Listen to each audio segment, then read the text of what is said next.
At my son's wedding, my sister lifted her glass toward his boss, smiled the way she smiles when she wants something, and introduced me as the unemployed one who lives off the family.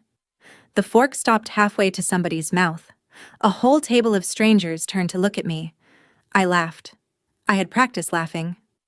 Then the man beside her set his glass down on the linen, slow and careful, and I watched Sandra's smile freeze on her face. What none of them knew was that the man she'd just tried to impress had spent 3 years trying to find me. Welcome back to Calm Drama Stories, where we sit with the quiet women nobody counts, the sisters and daughters and mothers, right up until the room finds out exactly who it was talking to. Drop a comment where you're watching from, and be sure to subscribe. My name is Melanie Sinclair, and I am 46 years old. For most of that wedding, I stood at the edge of the reception hall with a glass of wine going warm in my hand. I have gotten good at edges. 3 years ago, I would not have known where the edge of a room even was, because I was always at the center of one, usually at the head of the table, usually the one everyone waited on before they started. I ran strategy for companies whose names you would know. I built the kind of career people write case studies about, and I did it without a wealthy father or a lucky marriage or a soft landing anywhere. Self-made, they used to call me, back when anyone bothered to call me anything at all.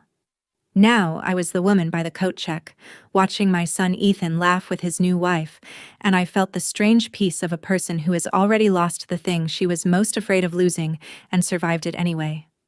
Ethan looked so much like my mother when he smiled. Nobody at that reception knew that. Nobody there had watched me sit by a hospital bed for 2 years, or knew the ledger of everything those 2 years had quietly emptied out of my life. To them, I was Sandra's sister, the one who didn't have a job, the one you were kind to the way you are kind to a stray. I let them think it. I had learned that being underestimated is its own kind of quiet. But underestimation is a loan, not a gift, and somebody always comes to collect.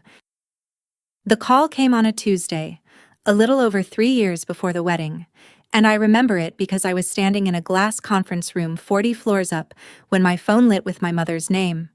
I was days from being named managing partner. I had spent 20 years reaching for that specific door, and it was finally swinging open. I stepped out to take the call, half annoyed, and my mother said the word pancreatic, and then she said the word stage 4, and the 40 floors under me seemed to go very quiet. She was 68. The doctors gave her numbers, and the numbers were small, and I did the only math that mattered to me while I stood in that hallway with the city spread out below like something I no longer cared about. I could keep the door, or I could keep the time. I did not agonize the way people expect you to. I went back into the room, and I told the partners I was withdrawing my name, and I watched 20 years rearrange themselves into something else. Sandra was in a different city then, and I called her that night. My sister said something to me on that call, quick and light, that I did not understand for 3 whole years. When I finally understood it, I understood everything else about her too. But that came much later, at a table with white flowers and a man setting down his glass. That night I only heard the words and let them go. Here is the thing people get wrong about my sister and me. We were both asked. When it became clear our mother could not be alone, the family had a version of a meeting, the kind that happens over speakerphone with too many people talking. Somebody said it plainly. One of us would have to step back. Sandra was a manager then, mid-level, clawing her way up a firm she was terrified of falling out of, and when the question landed, she said, "I can't just throw away everything I've built." She said it fast, like she'd rehearsed it, like she needed us to hear the certainty before we heard the refusal. And the awful truth is that I understood her. I have thrown away everything I built. I know the exact weight of it. Sandra was not a cartoon. She was a woman who had climbed a long ladder in the rain and could not imagine letting go of a single rung. So I said I would do it. I said it the way you volunteer for the thing nobody else will touch. Half pride and half love, not knowing yet that the world keeps 2 different sets of books. One for the people who stay, and one for the people who leave. I did not resent her then. I want to be honest about that. The resentment came later, and it did not come from the caregiving. It came from what she decided the caregiving meant. 2 years is a long time when it is measured in medication schedules. I learned the language of oncology the way I once learned the language of mergers, fluently and against my will. I sold my apartment and moved into something smaller so the numbers would stretch. I drove her to appointments at 6 in the morning and learned which nurses were gentle and which were merely fast. My phone, which had once buzzed all day with people who needed my judgment, went quiet. And then it went dead. And I did not have the energy to grieve that on top of everything else. Some nights my mother would surface from the fog of the drugs and look at me with perfect clarity, and one of those nights she said something I have carried like a stone in my pocket ever since. She held my hand and she said, "They'll measure you by the room you're in. Don't you dare measure yourself the same way." I told her she was being dramatic. She told me she was dying and had earned the right. We both laughed, and it was a real laugh, not the practiced kind. That was the last good week. There is a mercy in not knowing which week is the last one until it is already behind you.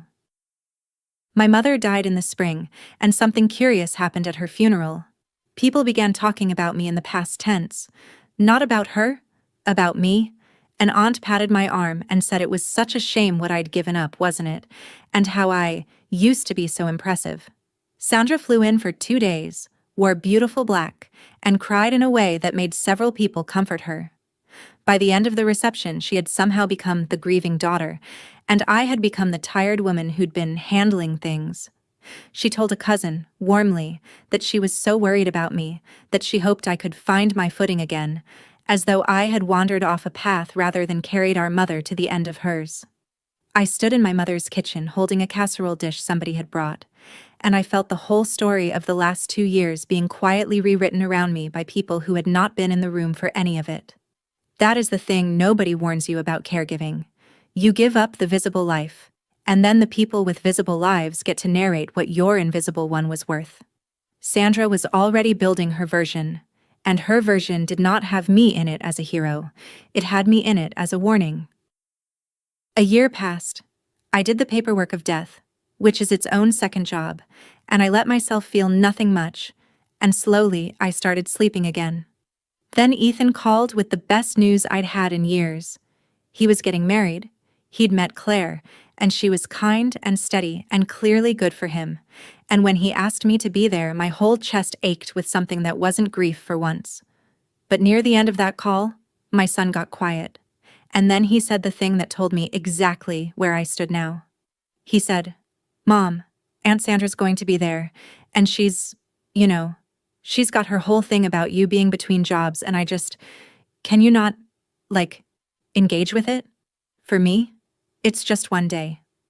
He was 24 and terrified of a scene at his own wedding, and I could hear that he loved me and was ashamed of asking in the same breath. I said, "Of course, honey. Of course." And I meant it, and it cost me something I didn't have a name for yet, because in that one small sentence my own son had told me which sister was the problem to be managed. Not the one who mocked, the one who might mind being mocked. I hung up and sat in the quiet a long time. Then I asked him gently, one more thing. Where was it he worked again? This firm he was so proud of. He told me the name like it was nothing. Meridian Strategy Group. I kept my voice even and said that was a good firm, and he said, yeah, Aunt Sandra had actually helped him get the interview. She was a manager there, and he was just an analyst, but he was learning a ton. I said I was proud of him, and I was, and I did not tell him what that name meant to me. Because I knew Meridian. I had competed against Meridian for a decade. I had beaten them on pitches and lost to them on others, and years ago I had built a framework, a way of mapping a company's real decisions against its stated ones, that had gotten around the industry the way good ideas do, uncredited and everywhere. The last I'd heard, Meridian had adopted a version of it wholesale. By now, it would just be house knowledge there, the way a tool becomes so ordinary that no one remembers it ever had an author, and Sandra had climbed her whole career standing on top of it without a single reason to know whose name had once been on it, least of all a sister she'd never once thought to ask. My son worked inside the house I used to lay siege to, under my sister, in a world I had ruled and then walked out of, and none of them knew it, because none of them had ever asked me a single real question about who I'd been. I could have told Ethan that night. I want you to understand that I chose not to. Not out of some clever plan. I was just so tired of being the woman explaining that she used to matter. Let them find out or not. I was going to a wedding to watch my son be happy, and I owed no one my resume. The rehearsal dinner was Friday. Claire's family had money, the quiet kind, and the rehearsal dinner was in a private room at a restaurant where the waiters folded your napkin when you went to the restroom. I wore the one good dress I had kept from my old life and felt like a museum piece of myself. Claire's parents were gracious in the careful way of people who don't quite know what to make of you. And Sandra, my sister, walked into that room like she had booked it herself. She wore success like a fragrance. She had a new watch and a newer confidence, and within 10 minutes she was holding a small court by the window, telling stories that all seemed to end with her being right.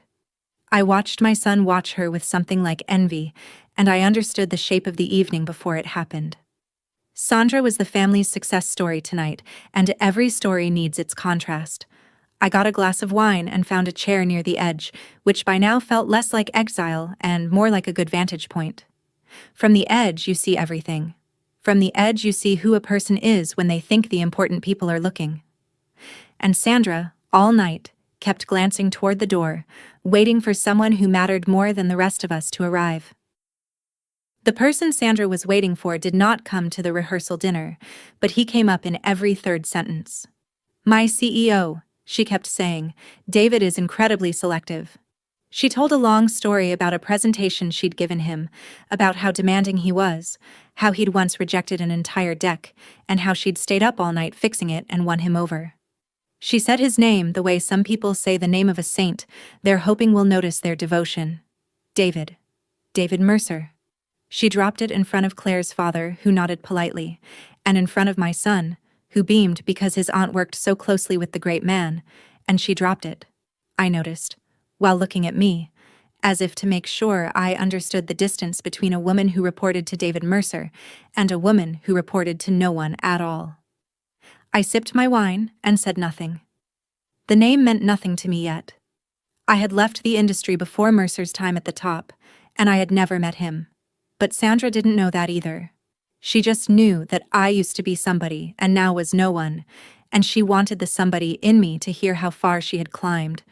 She wanted an audience for her ascent. She had no idea she was about to get one. It was Claire's mother who asked me, kindly, over the salad course, "And what do you do, Melanie?" A simple question, a human one. I opened my mouth to answer it honestly, to say that I'd stepped back from consulting to care for my mother and was thinking about what came next, which is the truth, and not a shameful one. But Sandra answered for me before I got the first word out. She laughed a light little laugh and said, "Oh, Mel's between things right now. She's been between things for a while." She said it fondly. That was the genius of it. She wrapped the knife in fondness so that anyone who flinched would look unkind for flinching. Claire's mother smiled uncertainly and moved the conversation along, and I sat there having been introduced, in front of my son's new family, as a woman defined entirely by absence, between things, as if I were a hallway, as if the 2 years I'd spent holding a dying woman's hand were a gap in a timeline rather than the fullest thing I'd ever done. I felt the old professional part of me, the part that had sat across from hostile boardrooms, go very calm and very cold. I said, "That's one way to put it, Sandra." And I let it drop, because it was Ethan's weekend, and I had promised, but I filed it. Some words you file. I stepped outside after the entrees to breathe, and Claire followed me. My son had married up in the only way that matters. She was the kind of person who notices when someone has gone quiet. She stood next to me in the cool air and didn't fill the silence right away, which told me a lot about her. Then she said, "Ethan told me you took care of your mom. For a couple of years. That must have been really hard." And that was it. That was the whole thing. She asked me about the actual life I had lived instead of the empty space around it. I told her a little. I told her about the 6 a.m. drives and the gentle nurses and the last good week. She listened like it was worth listening to. At one point she said, "That's not nothing, you know. That's kind of everything." I had to look away at the string lights for a moment. It is a strange thing to have your own son's wife be the first person in 3 years to hand you back a piece of yourself. When we went back inside, Sandra was mid-story again, and Claire caught my eye across the room and made a small, private face, the kind that says I see it too. I had an ally now. I didn't know yet how much I would need one, or how little, in the end, I would use her. The moment I keep coming back to happened over dessert, and it happened with paper. Claire's father mentioned in passing that he might need some consulting help for his own company down the line, nothing serious, just thinking out loud, and Sandra moved like a shark that has smelled the water change. She reached into her bag and produced her business cards, Meridian Strategy Group embossed in navy, her name and her title in clean type, and she fanned them out on the tablecloth like a winning hand of cards and slid them toward Claire's father with a smile. Then she turned to me. She let the pause sit just long enough for the table to feel it, and she said, "Do you have one to give them, Mel? Anything at all?" The table went quiet in that specific way. Everyone understood the question was not about business cards. It was about whether I existed. And I did not have one. I had left my old cards in a drawer 3 years ago along with the rest of that life, and I had not made new ones because I did not yet know what they would say. So I sat there, empty-handed, in front of my son and his new family, while my sister's little navy cards lay fanned across the linen like proof of who was real and who was not. I smiled and said no. I was fresh out. Sandra smiled back, satisfied, and the dessert plates came, and the moment passed for everyone but me. I would carry those fanned cards in my mind all the way to the reception. If you have ever stood in a room holding nothing while someone spread their little cards like a winning hand, you know the exact sound that silence makes. Tell me in the comments, did you smile too? Stay with me. This one turns. That night, back in my small apartment, I did something I hadn't done in a long while. I took down a box from the top of the closet. Not documents, not old contracts, nothing I could have waved in Sandra's face. Just a photograph. It was of my mother and me at an industry conference maybe 15 years back, both of us laughing at something outside the frame, me in a badge and a blazer, her having flown in just to watch me give a keynote she didn't understand a word of. She used to do that. She'd sit in the back of rooms where her daughter was the expert and she'd beam. I sat on the floor of my apartment and looked at that photo, and I asked myself the question I had been outrunning for 3 years. If I don't produce anything, am I anything? If no one is measuring me, do I still count? It's an ugly question to catch yourself asking. It meant that some part of me had started to believe Sandra's math, the world's math, the arithmetic that says a woman with no title is a woman with no worth. I didn't cry over it. I just sat with the picture and let the question be honest for once, because you cannot fix a rot you refuse to name. My mother's voice came back to me from that last good week. Don't you dare measure yourself the same way. I put the photo in my purse. I don't know why. I just wanted her at the wedding. The morning of the wedding, Ethan needed help with his tie. He always has. He came to me in the little room off the Vineyards Chapel with the ends of it hanging loose, and that helpless look he's had since he was 6, and I stepped in and did the knot, the way my own father taught me. His hands were shaking a little. Nerves. I smoothed his collar and looked at my boy in his suit and had to breathe carefully. He looked at me in the mirror, both of us reflected, and for a second his face crumpled just slightly. "Mom," he said, "about what I asked you on the phone. About Aunt Sandra. That wasn't fair of me. I know it wasn't." I told him it was fine. He said, "It's just, she gets loud and I didn't want..." And I stopped him. I said, "Honey, this is your day, and I am not going to be a single ounce of trouble in it. That's a promise, and I mean it as a gift, and not a sacrifice."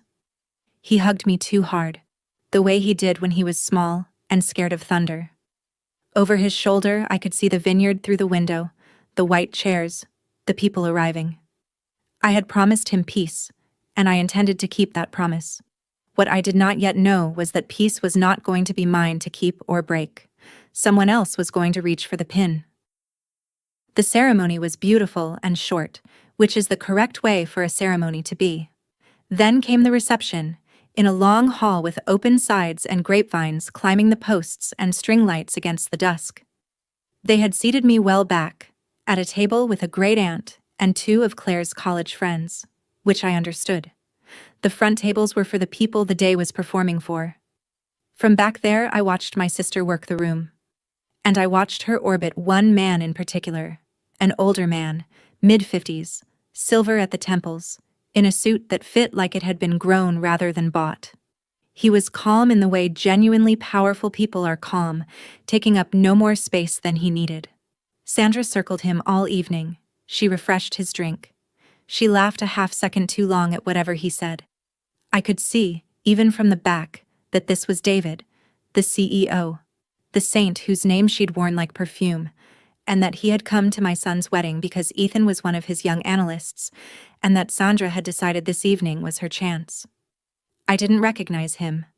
I only recognized the choreography, because I had once been the person a room arranged itself around, and I knew what it looked like when someone wanted very badly to be arranged around. I sipped my wine. My glass had gone warm again. And then Sandra looked across the hall, found me at my little back table and began walking my way with the man in tow.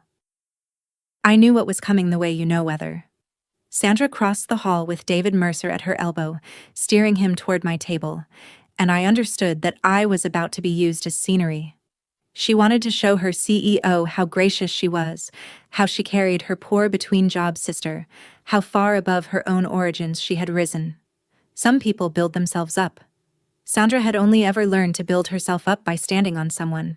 And tonight, the someone was me, at a wedding, in front of the most important man in her professional world. I set my glass down. I straightened my back the way I used to before walking into a hostile boardroom, an old reflex, muscle memory from a life these people thought I'd never had.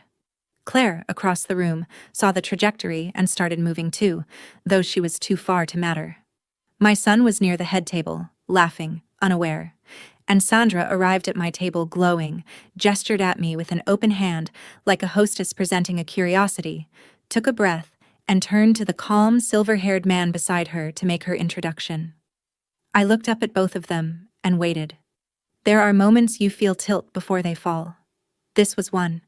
And my sister, so sure of the floor beneath her, so certain of who counted in that room and who did not, opened her mouth. "David," Sandra said, bright as a bell, "this is my sister I was telling you about. Melanie, the unemployed one, lives off the family. She's been between things for years now.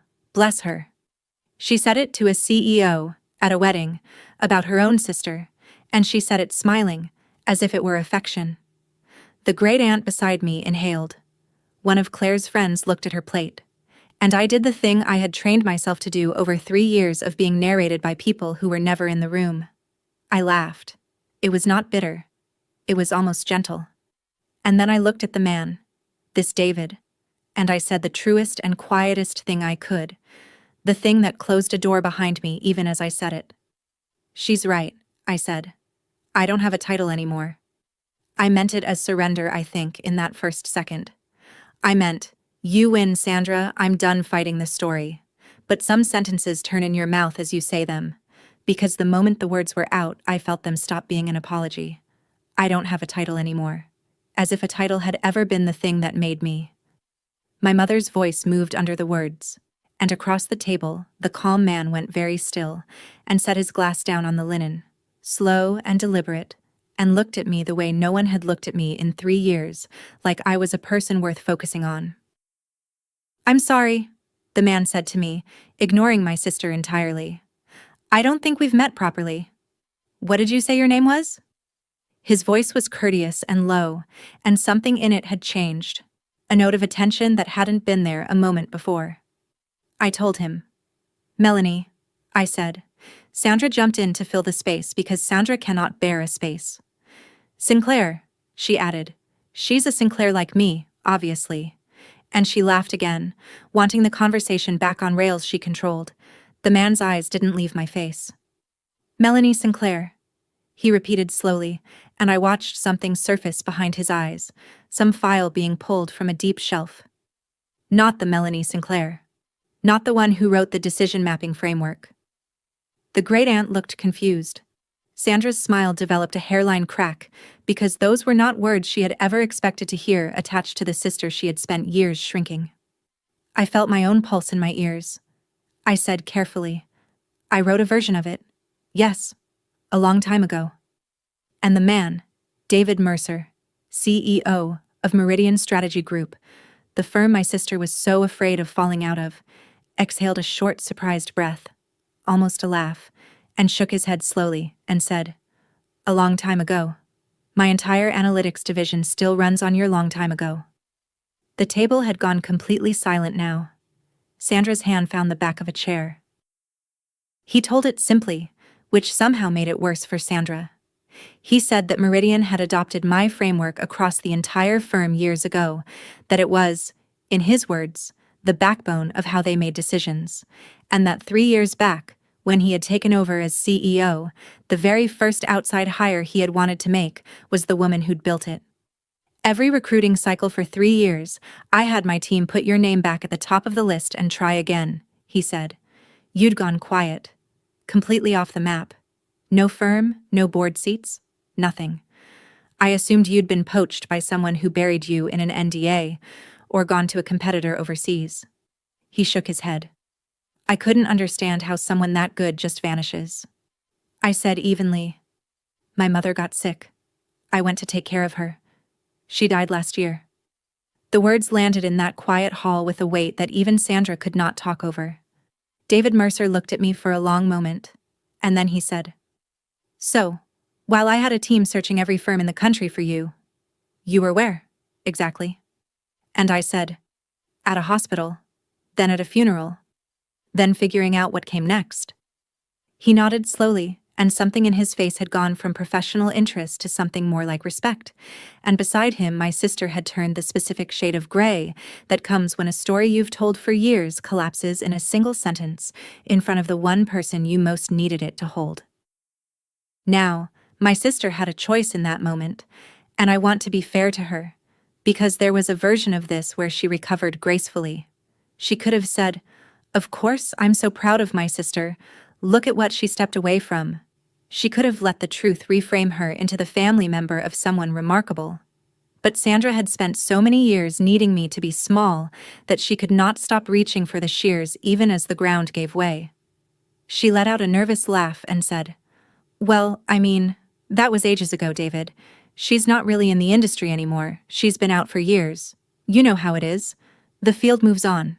She said it to diminish me, reflexively, the way you might swat at a wasp. But she said it to her CEO, about a woman he had just called the backbone of his firm, at a wedding, having just introduced that same woman as an unemployed loser who lived off the family. And I watched David Mercer turn his head slowly and look at my sister. Really look at her. The way you look at a document you are reading for the second time and catching what you missed. The warmth left his face, not into anger, into something colder and more final. He set down the drink she had so carefully refreshed all night, and the whole hall seemed to hold its breath, forks suspended, the string lights humming, everyone at the nearby tables now openly watching. "Sandra," David Mercer said, and his voice was quiet, so quiet that people leaned in without meaning to. "I've heard you speak about people at the office. I've told myself it was ambition. Sharp elbows. I gave you room." He paused. "But I just watched you introduce your own sister, a woman our entire firm is indebted to, as an unemployed loser, at her son's wedding, to impress me." He let that sit. "That tells me everything I needed to know and didn't want to." Sandra started to say his name, started to say, "David, please," and he raised one hand, not unkindly, just finally. "This isn't the place, and I won't make it one, but HR will be in touch first thing Monday, and I think you already know why." He said it the way you'd note the time. No shouting, no scene. The most powerful man in the room had simply, calmly ended her, and he had done it not because I was brilliant, but because she was cruel. And there is a difference. And everyone at that table felt the difference. Sandra made a sound I'd never heard from her, small and airless. And here is what surprised me. I did not feel the rush I might have imagined, the hot, bright flood of vindication. I looked at my sister's face going to pieces in front of Claire's family and my son, and what moved through me was something heavier and stranger. Because a single quiet sentence had just unmade a woman who thought a title made her untouchable. And I realized, watching her, that I did not actually want her unmade. I wanted something else, and I hadn't found the words for it yet. The table erupted quietly, the way tables do at weddings, whispers and shifting chairs and someone hurrying to find Ethan. My son appeared at the edge of it, wide-eyed, looking between his aunt and his mother and his boss, trying to understand how his wedding had turned into this. Claire reached me first. She came around the table and stood beside my chair, one hand light on my shoulder, a young woman planting herself next to the family member everyone else had spent years treating as furniture, and I will love her for that until I die.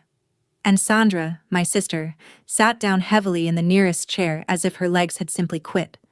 For a second she wasn't angry. She wasn't performing. She looked at me across the wreckage of her own making, and something naked crossed her face, and she said, almost to herself, "You were always the one they remembered." It came out of her like something she'd been holding underwater for 40 years. You were always the one they remembered. And in that one sentence, I finally understood the thing she'd said on the phone 3 years ago, the thing I hadn't been able to parse. She hadn't refused to care for our mother because she was heartless. She'd refused because she was terrified that if she stepped out of her lit room for even a moment, the world would forget she was there at all. The way she believed it had always defaulted to noticing me. Her cruelty was not strength. It was a woman clutching a rung in the rain, certain that letting go meant vanishing. I stood up. Everyone expected me to say something to Sandra, I think, some final line to close the account she'd kept against me for so long. I didn't. I walked over to David Mercer instead, and I asked if I could have a word, and we stepped a little apart from the table, near a post wrapped in grapevine and lights. Up close, he was even calmer, a man used to rooms rearranging around him. "That was remarkable," he started to say. "What you built, and I owe you an—" And I stopped him gently.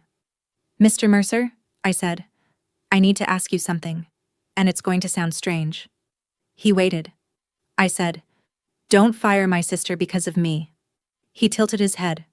I said, "If she's crossed a line your firm draws, that's your business, and you should do what your business requires.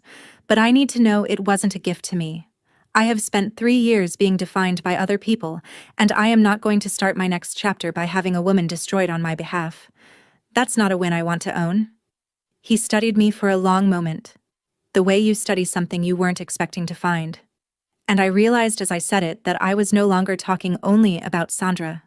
I was drawing a line about the entire way I would let the world hand me things from now on, whether insult or reward, and I meant to be the one holding the pen. My whole body felt very quiet. I had just started to become someone I hadn't met yet. David Mercer was quiet for a moment, and then he smiled. A real one. The first I'd seen from him. "You're exactly the person I spent 3 years looking for," he said. "And now I understand why I couldn't find you. People like you don't leave a trail. You leave a legacy and walk off." Then he became businesslike, and he made his pitch. And it was a serious one. He wanted me at Meridian. Not a consulting engagement, a leadership role, a seat at the very top, running strategy for the whole firm. He named a salary, and the number was large enough that the great aunt, still eavesdropping, made a small noise. He said Meridian would announce it however I wanted, that he would personally make sure the industry knew Melanie Sinclair was back, that the record would be corrected in a single press release. He would restore, in an afternoon, everything the last 3 years had quietly taken. And then, to seal it, he reached into his jacket, took out one of his own business cards, heavy stock, his name and his title, and set it down on the little cocktail table between us, right there where I could take it. A card. After a whole weekend of not having one to give, a man was placing the best card in the room in front of me, offering to make me real again on his terms. I looked down at it, and I felt the entire evening, the entire 3 years, narrow to that one small rectangle of paper and the choice it was asking me to make. I want to tell you I didn't consider it. That would be a lie, and this story has had enough of those. I considered it hard. Everything in me that had gone hungry for 3 years leaned toward that card. Take it, that part said. Take the title, take the salary, take the press release, walk back into your old life vindicated. Let the whole industry that watched you vanish watch you return in triumph. Let Sandra read about it. It was, by every measure I had used for 20 years, the win. It was the door I'd walked away from swinging open a second time, and this time, no one was dying. This time I could just say yes. And Claire's father would get his consultant, and my son would have a mother with a title again, and the great aunt would revise her past tense sentences. Everything I had wanted at the start of that weekend was sitting on a cocktail table in a heavy little rectangle, but wanting a thing and needing it are two different accounts, and my mother had taught me to read a balance sheet. Because if I took that card, I would once again be a woman whose worth arrived from the outside, granted by a powerful man, printed on stock I did not choose, restored on someone else's letterhead. I would be real again the exact way Sandra measured real. I would win her game. And a person who wins the other person's game has still agreed to play it. I looked at the card, and I heard my mother, clear as the last good week. They'll measure you by the room you're in. Don't you dare measure yourself the same way. I understood, finally and completely, what she had been trying to hand me. Here is what those 2 years by a hospital bed had actually taught me, though it took a business card on a wedding table for me to finally read it. I had spent my whole life believing my value was the value I produced for other people. Build the framework, close the deal, run the room, and you are worth the applause you generate. Stop producing, and you are between things. That was the arithmetic. And it was the same arithmetic Sandra lived by, the same one that made her refuse our mother, the same one that had her clutching her Navy cards like a life raft, the same one that had almost convinced me, on the floor of my apartment with an old photograph, that a woman with no title was a woman with no worth. But I had done the most valuable thing I would ever do in a room with no applause in it at all. I had sat with my dying mother through 2 years no one clapped for, no one credited, no one put on a resume, and it had not been a gap. It had been the fullest, truest work of my life. The world had called those years empty. The world was wrong, and I had almost believed the world over my own hands. My mother had seen it coming. Don't you dare measure yourself the same way. She wasn't telling me to build a bigger room than Sandra. She was telling me to stop letting the room do the measuring at all. I looked up from the card and I looked at David Mercer. And for the first time in 3 years I knew, all the way down, exactly what I was worth, and that it had never once been printed on anything. I picked up David Mercer's card. I held it for a moment so he would know I understood exactly what I was refusing, and then I set it back down and slid it, gently, across the little table, back to him. "Thank you," I said, and I meant it with my whole chest. "You have no idea what it means that you remembered. You saw me when my own family had decided I was a cautionary tale. I will carry that." He waited because good negotiators know when something else is coming. I said, "But I'm not going to take the seat, and it isn't pride." I chose the words carefully, the way I once chose them for boardrooms, except now they were only for me. You offered to restore me, to correct the record, put me back where I belonged. But I didn't lose myself out there, David. I didn't get lost. This room just forgot how to see, and that was never my failing to fix by taking a better chair. I don't need to be restored. I need to build my own table, and I'd like it to be one where the first question isn't what's your title, it's who did you take care of. He was quiet for a long moment. Then David Mercer, CEO of Meridian Strategy Group, did something I will always respect him for. He laughed softly, and he picked his card back up and put it away, and he said, "Most people take the chair, Melanie. In 30 years, you're the first one I've offered it to, who'd rather build the room." He put out his hand. "Then I'll be your first client. And don't fire your sister, Melanie," you said. I heard you. What I'm going to do about Sandra I'm doing for my firm, not for you, exactly as you asked. That distinction is yours. I shook his hand. I had walked into that reception with nothing to give anyone, and I was walking out having turned down everything, and I had never in my life felt richer. I went to find my son. Ethan was standing near the cake with Claire, looking like a boy whose beautiful day had cracked down the middle, and when he saw me, his face asked 100 questions at once. I took both his hands. I told him his wedding was still perfect, that nothing that had happened at that table was his to carry, and that his mother was more all right than she had been in 3 years, which was true. He asked quietly if it was awful, what he'd walked into. I said, "No, honey." I said, "I think it was the opposite of awful. I think it was the night your mother got herself back." Claire hugged me, and over her shoulder I looked across the hall to where Sandra sat alone at the emptied table, her navy cards nowhere in sight, staring at nothing. I did not go to her. There was no repairing it that night, maybe not any night, and I had made my peace with that. But I caught her eye across the room, and I did not gloat, and I did not glare. I gave her one small nod. Not forgiveness, exactly. Acknowledgement. Two sisters raised in the same house by the same rules about who gets to matter, and only one of us had just walked free of them. She looked away first. Then I turned back to my son and his wife, took a glass of something, and let the wedding be a wedding again for whatever was left of the night. Later, when the dancing had started and no one needed me, I stepped out of the hall and stood in the vineyard dark for a while, listening to the music leak out behind me. I had my mother's photograph in my purse. I took it out and looked at it under the string lights, the two of us laughing at that long-ago conference, and I told her, quietly, that I'd finally understood the thing she'd been trying to give me, and that I was sorry it had taken me so long. 3 years I had walked out of rooms feeling myself grow smaller in the doorway, feeling the invisible arithmetic subtract me a little more each time. That night I walked out of a room feeling exactly my own size, for the first time since she died. I had no title. I had no card. I had turned down a fortune and a throne, and I stood in the dark holding a photograph of a dead woman, and I was not between things. I was, finally, at the start of my own thing. The music played. The lights swayed, and somewhere behind me my son was dancing with his wife, and my sister was gathering her coat to go, and the world had not changed at all, still measuring everyone by the rooms they stood in. But I had changed, all the way through, and that turned out to be the only measurement I'd ever needed to correct. That was a little over a year ago.